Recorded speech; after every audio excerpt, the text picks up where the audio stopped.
हाय मैत्रिणींनो, कशा आहात सगळे? आपल्या सीमा झेंडे व्लॉग्स या चॅनलमध्ये माझ्या सगळ्या लाडक्या मित्रमैत्रिणींचे पुन्हा एकदा स्वागत आहे. आजचा व्हिडिओ खास माझ्या सगळ्या लाडक्या मैत्रिणींसाठी आहे, ज्या घरबसल्या काहीतरी करू पाहतायत, ज्यांना स्वतःला सिद्ध करायचं आहे, स्वतःच्या पायावर उभं राहायचं आहे, अशा माझ्या सगळ्या मैत्रिणींसाठी आजचा व्हिडिओ आहे. आजच्या व्हिडिओमध्ये मी तुम्हाला खूप साऱ्या बिझनेस आयडियाज देणार आहे, ज्या घरबसल्या तुम्ही करू शकता, कमी भांडवलामध्ये तुम्ही करू शकता.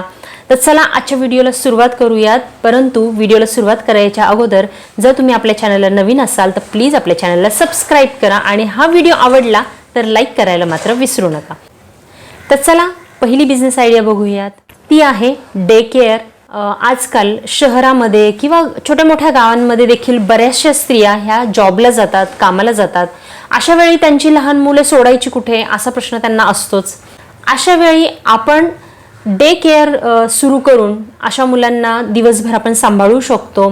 एखादी तुम्ही बाई हाताखाली ठेवू शकता, त्यांचं जे काही आहे मुलांवर देखरेख ठेवण्यासाठी एखादी बाई तुम्ही हाताखाली ठेवू शकता. किंवा घरामध्ये जर तुम्ही दोघी जणी असाल, म्हणजे जर जावा जावा राहत असाल किंवा सासू आणि तुम्ही राहत असाल तर अगदी उत्तमच, म्हणजे बाहेरून कोणी हायर करायची गरजच नाही. घरातल्या घरात तुम्ही डे केअर सिस्टीम चालू करू शकता, लहान मुलांना सांभाळू शकता. डे केअरमध्ये एकतर तासावर देखील पैसे असतात किंवा महिन्याचे काही चार्जेस ठराविक ठरलेले असतात, त्याप्रमाणे तुम्ही चार्जेस आकारू शकता. आपली दुसरी बिझनेस आयडिया आहे फूड बिझनेस. आता फूड बिझनेस म्हटलं की त्याच्यात 2-3 प्रकार येतात. एक पहिलं म्हणजे मेस, किंवा आपण त्याला म्हणू शकतो की आपण डबे कोणाला तरी पोहोचवणे. जे बॅचलर मुलं राहिला असतात किंवा इवन ज्यांना डब्यांची किंवा जेवणाची गरज असते ऑफिसमध्ये वगैरे कामाला जाताना, अशा लोकांना तुम्ही डबे किंवा मेस तुम्ही चालू करू शकता. हा झाला पहिला प्रकार फूड बिझनेसमधला. दुसरा प्रकार आहे ओकेजनली फूड सर्व्हिंग. ओकेजनली म्हणजे काय की समजा कुठले तरी सणवार आले, जसं की आता समजा आपले गणपती आले, त्याच्यामध्ये मोदकांना भरपूर मागणी असते. दिवाळी आली, दिवाळीमध्ये दिवाळीच्या पदार्थांना भरपूर मागणी असते.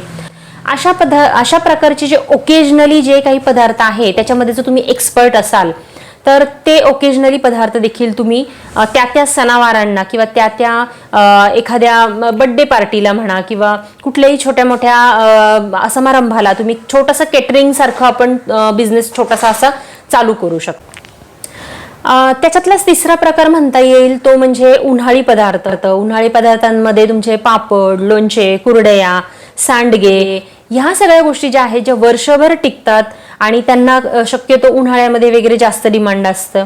तर ह्या प्रकारचे पदार्थ देखील तुम्ही करून बाजारामध्ये विकू शकता किंवा घरगुती देखील तुम्ही ऑर्डर्स घेऊ शकता. तुमच्या ओळखीच्या लोकांमधून तुम्ही ऑर्डर्स याच्या घेऊ शकता. फूड बिझनेसमध्ये चौथा प्रकार आहे हॉटेल किंवा शॉपमध्ये सप्लाय. तर दिवसभरात हॉटेलला किंवा एखादे शॉप्स असतात बघा, मिठाई शॉप्स असतात, त्याच्यामध्ये सुद्धा आहे ना काही गोष्टी तयार तिथे करून ठेवलेल्या असतात. जसं की पुरणपोळ्या करून ठेवलेल्या असतात, पॅकेटमध्ये पॅक असतात. तर असे काही ठराविक तुमच्या एरियामध्ये शॉप्स असतील किंवा हॉटेल असतील, मिठाईची दुकानं असतील, तिथे जाऊन तुम्ही एन्क्वायरी करा आणि तिथे जर तुम्हाला असे काही पदार्थ ठेवलेले आढळले तर त्याच्यामध्ये तुम्ही त्यांना विचारू शकता की हे पदार्थ मी देखील करू शकते. सुरुवातीला थोड्या कमी मार्जिनमध्ये आपण जर विकायला सुरुवात केली आणि नंतर आपण आपले पदार्थ एकदा लोकांना आवडायला लागले, त्याच्यानंतर आपण त्याचे रेट्स वाढवले तर डोळे झाकून माणसं विश्वासाने तुमच्याकडून जेवण हे ऑर्डर करणारच. आणि याच्यामध्ये अजून एक प्रकार येतो तो म्हणजे ऑनलाईन फूड सप्लाय. जसं की झोमॅटो आहे, स्विगी आहे. तुम्ही एक प्रकारचं होम किचन चालू करू शकता. होम किचनमध्ये तुम्ही जे कुठल्या पदार्थांमध्ये तुम्ही एक्सपर्ट असाल, नॉन व्हेज असेल, व्हेज असेल, थाळी सिस्टीम असेल, या कुठल्याही प्रकारामध्ये जर तुम्ही एक्सपर्ट असाल ना तर त्या रिलेटेड फूड्स किंवा अन्नपदार्थ तुम्ही ठेवून स्विगी किंवा झोमॅटो किंवा अजून इतर कुठलेही फूड बिझनेसचे जे ऑनलाईन ॲप्स आहेत त्यांच्यामध्ये तुम्ही रजिस्टर करू शकता. ते स्वतः घरी येऊन तुमचं किचन वगैरे चेक करतात, ऑडिट करतात तुमच्या किचनचं, आणि त्यांना जर ओके वाटलं तर एक बिझनेस पार्टनर म्हणून देखील ते तुम्हाला ॲड करून घेतात आणि घरी येऊन ते तुमच्याकडून जे काही त्यांचे डिलिव्हरी बॉय असतात ते येऊन तुमच्याकडून तुमचे जे बनवलेले पदार्थ आहेत ते घेऊन जातात आणि तुम्हाला ऑनलाईन तुमच्या ॲपवर ॲडमिन परमिशन दिली जाते, ज्याच्यातून तुम्ही बघू शकता की कोणाकोणाची ऑर्डर आलेली आहे, कुठल्या एरियातली ऑर्डर आहे, त्याच्याप्रमाणे तुम्ही ऑर्डरनुसार तुमचे पदार्थ बनवू शकता. आणि असे जे ॲप आहेत स्विगी, झोमॅटो यांच्यासारख्या ॲपला देखील तुम्ही एक बिझनेस पार्टनर म्हणून जॉईन होऊ शकता. तर फूड बिझनेस हा खूप व्हास्ट आहे, त्याच्यामध्ये करल तेवढ्या गोष्टी कमी आहेत, फक्त तुम्हाला इंटरेस्ट पाहिजे तो म्हणजे कुकिंगमध्ये. तर चौथी आपली बिझनेस आयडिया आहे कॅन्डल मेकिंग. आजकाल दिवाळीला म्हणा किंवा मोठ्या मोठ्या हॉटेल्समध्ये किंवा हायफाय जे लोक असतात त्यांच्याकडे परफ्युम्ड किंवा सेंटेड कॅन्डल्स लागतात, किंवा दिवाळीमध्ये आपल्याला वेगवेगळे कलरफुल कॅन्डल लागतात, डेकोरेशनसाठी कलरफुल कॅन्डल्स लागतात. तर अशा कॅन्डल्सला खूप डिमांड आहे बाजारपेठेमध्ये, आणि त्याचं काही असं वेगळं शिक्षण घ्यायची देखील तुम्हाला गरज नाही आहे. ऑनलाईन भरपूर सारे व्हिडिओज त्याचे अवेलेबल आहेत यूट्यूबवर, की तुम्ही कशा प्रकारे बनवू शकता कॅन्डल्स. फक्त तुम्हाला मोल्ड आणायचे आहेत कॅन्डलचे, आणि जे काही त्याचं बेसिक जे सामान मिळतं कुठल्याही बाजारपेठेत तुमच्या नजीकच्या ते मिळू शकतं, किंवा ऑनलाईनही कॅन्डल मेकिंगचे जे किट आहेत ते अवेलेबल असतात. जस्ट तुम्हाला घरी आणून ते बनवायचे आहेत, आणि मस्त वेगवेगळ्या कलरफुल मोल्डमध्ये असलेले जर कॅन्डल्स तुम्ही बनवले, आणि सुरुवात तुम्ही मार्केटिंगची ज्या प्रकारे करताल तेवढा हा बिझनेस तुमचा वाढू शकतो. आणि कॅन्डल मेकिंग हा सुद्धा घरगुती एक छान असा उत्तम पर्याय आहे. कॅन्डल मेकिंग प्रमाणेच आपली पुढची बिझनेस आयडिया आहे सोप आणि परफ्यूम मेकिंग. तर सोप आणि परफ्यूम मेकिंग साठी सुद्धा सेम प्रकारचं तुम्हाला शिक्षण कुठल्याही प्रकारचं घ्यायची गरज नाहीये. ह्याचे देखील किट अवेलेबल असतात, ऑनलाईन अवेलेबल असतात, कुठल्याही नजीकच्या मार्केटमध्ये तुम्ही जा तिथे अवेलेबल असतात. जस्ट तुम्हाला वेगवेगळ्या बाटल्यांमध्ये मस्त वेगवेगळ्या वासाचे असे परफ्युम्स तुम्हाला बनवायचे आहेत, आणि ते परफ्यूम तुम्ही मार्केटमध्ये किंवा ओळखीच्यांमध्ये तुम्ही सेल करू शकता. आणि सोप देखील जे घरगुती सोप आहेत त्यामध्ये हर्बल सोप तुम्ही बनवू शकता. होममेड हँडमेड सोपला देखील खूप मागणी आहे. आजकाल तुम्ही जर डीमार्टमध्ये जरी जाल तरी हँडमेड सोप तिथे वेगळे असे ठेवलेले असतात, आणि त्याचे रेट जे असतात ना ते खूप हाय असतात. आणि जे खरंच आपले हेल्थ कॉन्शियस किंवा स्किन कॉन्शियस जे लोक आहेत ना ते होममेड गोष्टींना खूप पसंती देतात. जेवढं नॅचरल गोष्टी त्याच्यामध्ये तुम्हाला इन्ग्रेडियंट टाकता येईल त्या पद्धतीने तुम्ही टाकून अट्रॅक्टिव्ह असे वेगवेगळ्या प्रकारचे सोप, कलरफुल आणि वेगवेगळ्या शेपचे सोप बनवू शकता. आणि परफ्यूमचं सुद्धा वेगवेगळ्या प्रकारचे सेंट, वेगवेगळ्या प्रकारच्या वासाचे परफ्यूम तुम्ही बनवू शकता. नेक्स्ट आपली बिझनेस आयडिया आहे डिटर्जंट आणि फ्लोअर क्लीनर मेकिंग.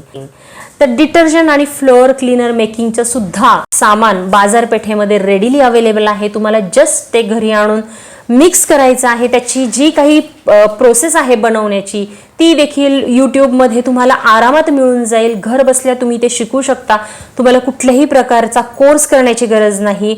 यूट्यूबवर वेगवेगळे व्हिडिओज अवेलेबल आहेत, तर तुम्ही घर बसल्या डिटर्जंट बनवू शकता आणि फ्लोअर क्लीनर पण बनवू शकता, आणि ते देखील तुमचं अत्यंत छान असं पद्धतीने सेल होऊ शकतं. आणि हा देखील एक घरगुती बिझनेसचा खूप छान असा उत्तम पर्याय आहे. तर food business, candle making, soap making, floor cleaner making ह्या सगळ्या ज्या गोष्टी आहेत ना, ह्या गृहिणी ज्या आहेत ना या घर बसल्या खूप छान प्रकारे करू शकतात. आता आपण अशा बिझनेस आयडियांकडे वळूयात ना, की ज्या टीचिंग फील्डवाले ज्या गृहिणी आहेत किंवा ज्या थोडंसं ग्रॅज्युएट प्लस ज्या गृहिणी आहेत ना त्यांच्यासाठी ह्या पुढच्या बिझनेस आयडिया खूप खूप उपयोगाच्या आहेत. त्यातली पहिली बिझनेस आयडिया म्हणजे ट्युशन. तर ट्युशन म्हणजे तुम्ही घरगुती ट्युशन्स घेऊ शकता. त्यामध्ये तुम्ही रेग्युलर आपले जे इयत्ता असतात त्यांच्या तुम्ही रेग्युलर ट्युशन्स घेऊ शकता, किंवा ॲबॅकसचे वेगवेगळे क्लासेस घेऊ शकता. तर ज्या विषयामध्ये तुम्ही पारंगत आहात त्या प्रकारचे ट्युशन्स तुम्ही घरामध्ये घेऊ शकता. त्याच्यामध्येच पुढचा एक बिझनेस आयडियाचा प्रकार आहे तो म्हणजे हॉबी क्लासेस. तर हॉबी क्लासेसमध्ये एखाद्या विशिष्ट छंद वर्गामध्ये जर तुम्ही पारंगत असाल, जसं की ड्रॉइंग आहे, आर्ट अँड क्राफ्ट आहे, किंवा सिंगिंग आहे, डान्स आहे, कराटे आहे, ज्या गोष्टीमध्ये तुम्ही पारंगत आहात त्या प्रकारचे छंद वर्ग किंवा हॉबी क्लासेस तुम्ही चालू करू शकता. रांगोळी म्हणा, मेहंदी म्हणा, असे ज्या कुठल्या गोष्टीमध्ये तुम्ही पारंगत आहात आणि तुम्हाला जेव्हा छान असे येतात, तुम्ही छान असे शिकवू शकता, असे छंद वर्ग किंवा हॉबी क्लासेस तुम्ही चालू करू शकता.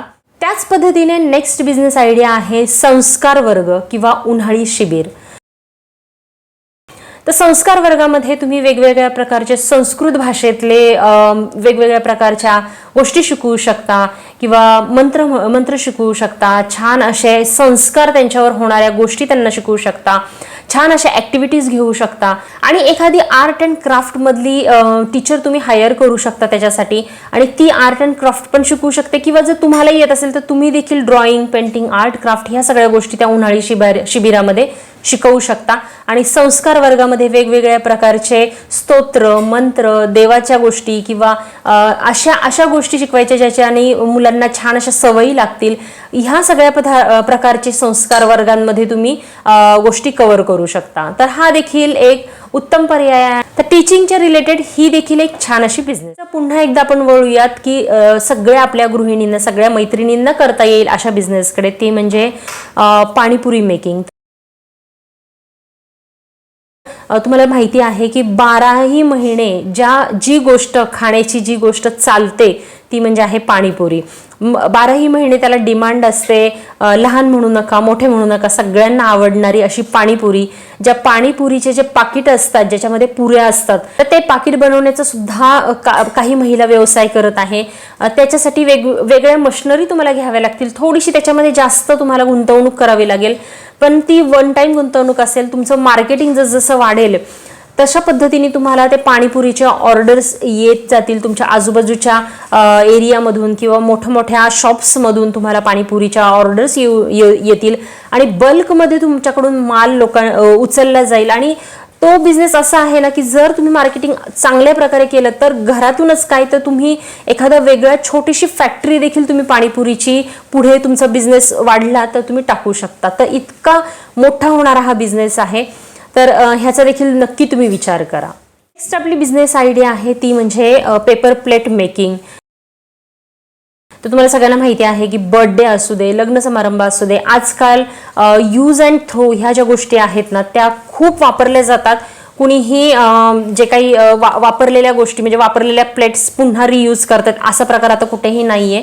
तर यूज अँड थ्रो गोष्टींचा आजकाल बिझनेस जास्त प्रकारे चालतो. तर त्याच्यामध्ये तुम्ही पेपर प्लेट असतील, मोठ्या प्लेट्स असतील, कप असतील जे चहासाठी वापरले जातात किंवा मोठे ग्लासेस असतील ज्यूससाठी किंवा पाण्यासाठी वापरले जातात.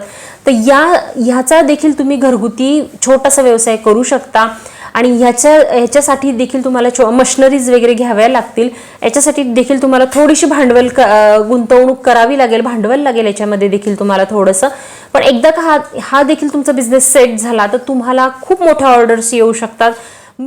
तर आजच्या व्हिडिओमध्ये मी अशा बिझनेस आयडिया तुमच्याशी शेअर केलेल्या आहेत ज्याच्यामध्ये तुम्हाला थोड्या गुंतवणुकीतून देखील तुम्हाला हे बिझनेस चालू करता येतील, घरातल्या घरात देखील तुम्हाला चालू करता येतील आणि मोठ्या स्केलवर देखील तुम्ही हे बिझनेस तुमचे नेऊ शकता. मध्यमवर्गीय साध्या गृहिणींना देखील हे सगळे बिझनेस करता येतील. आणि जे टीचिंग फील्डमध्ये आहेत किंवा क्रिएटिव्ह आहेत किंवा थोडेसे ग्रॅज्युएट प्लसच्या आपल्या मैत्रिणी आहेत त्या देखील ह्यातल्या काही बिझनेस नक्की करू शकता आणि आपल्या पायावर उभं राहून आपल्या मुलांना, आपल्या घराला पुढे घेऊन जाऊ शकता. तर आजच्या बिझनेस आयडियाज तुम्हाला कशा वाटल्या मला नक्की कमेंट करून कळवा. आणि तुम्हाला जर आजचा व्हिडिओ आवडला असेल, माझ्याकडे अजून भरपूर बिझनेस आयडिया आहेत. मी अजून पुढच्या येणाऱ्या काही व्हिडिओजमध्ये त्या तुमच्याशी नक्की शेअर करेल. आणि आजचा व्हिडिओ तुम्हाला आवडला असेल, बिझनेस आयडिया जर आवडल्या असतील तर मला नक्की कमेंट करून तुमचा अभिप्राय कळवा. चला तर मग भेटूयात अशाच एका नवीन व्हिडिओमध्ये. तोपर्यंत बाय.